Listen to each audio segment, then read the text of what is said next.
Assalamualaikum warahmatullahi wabarakatuh. Dalam video kali ini kita akan membahas mengenai harmonisasi hak dan kewajiban asasi dalam perspektif Pancasila. Pelajaran kelas 11 bab 1. Selamat menyaksikan.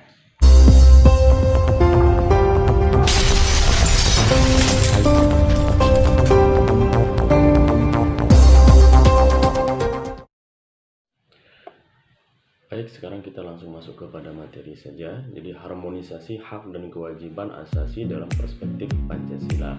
Ini bab 1 untuk pelajaran kelas 11 tingkat SMA, SMK, dan MA. Baik, para pembelajar, sekarang kita sebelum masuk kepada materi yang kita harus ketahui tentunya adalah tujuan dari pembelajaran kita. Tujuan pembelajaran kita adalah agar setiap warga negara ini mampu mengharmonisasikan, menyesuaikan, menyeimbangkan jalannya pelaksanaan hak dan kewajiban dalam setiap lini kehidupan, ya, dalam setiap lini kehidupan dengan nilai-nilai yang terkandung di dalam Pancasila agar tidak terjadi pelanggaran hak asasi. Jadi itu tujuan pembelajaran kita.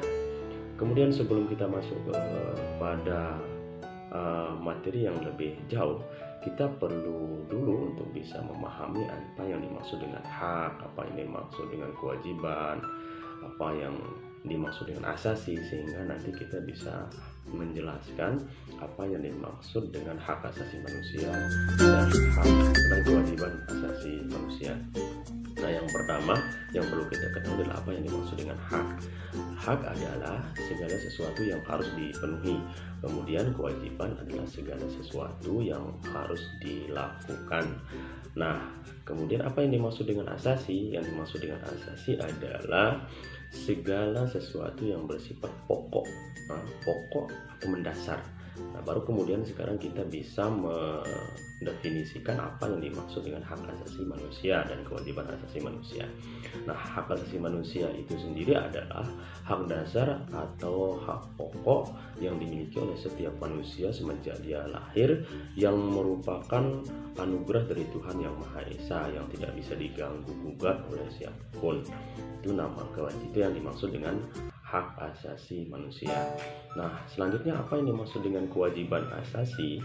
Kewajiban asasi manusia adalah kewajiban yang harus dilaksanakan demi terlaksananya atau tegaknya hak asasi manusia. Itu yang dimaksud dengan kewajiban asasi manusia.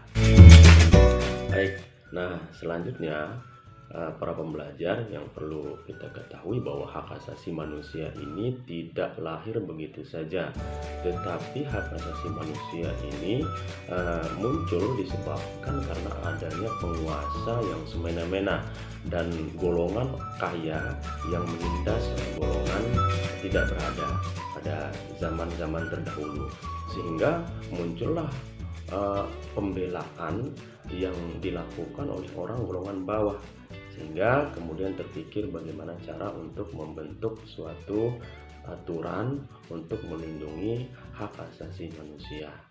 Nah, di Indonesia sendiri perkembangan hak asasi manusia ini cukup luar biasa, sehingga kita bisa melihat perkembangannya pemikiran dari hak asasi manusia ini ada di sebelum periode kemerdekaan dan sesudah periode kemerdekaan.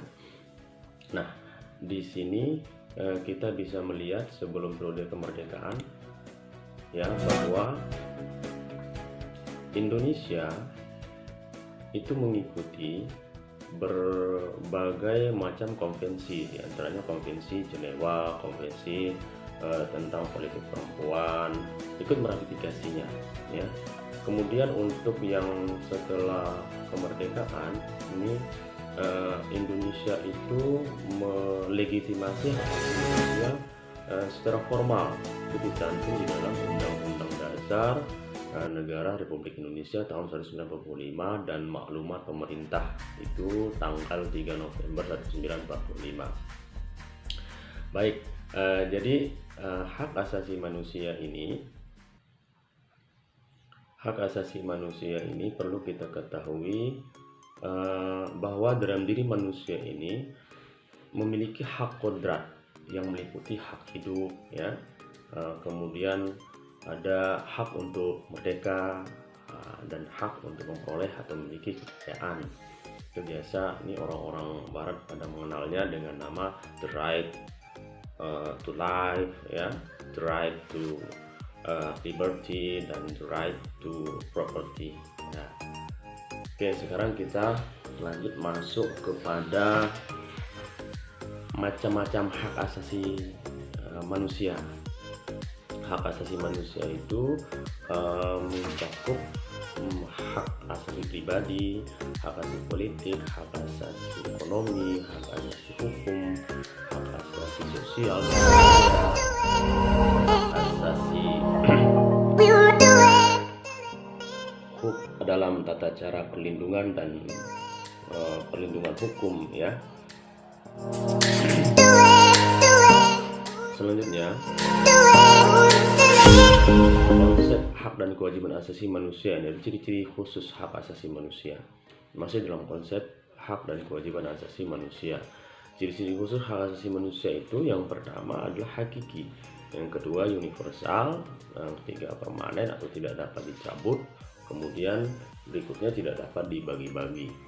Ya, itu ciri-ciri hak asasi manusia. Kemudian hak dan kewajiban ini merupakan dua hal yang saling berkaitan, ya, jadi tidak bisa dipisahkan. Contohnya, seorang pelajar akan mendapatkan haknya atau ilmu pengetahuan setelah dia belajar dengan giat. Karena itu merupakan kewajibannya. Ketika dia sudah belajar, maka dia akan mendapatkan haknya, yaitu ilmu. Demikian video kami, terima kasih, semoga bermanfaat. Wabillahi taufiq, wassalamualaikum warahmatullahi wabarakatuh.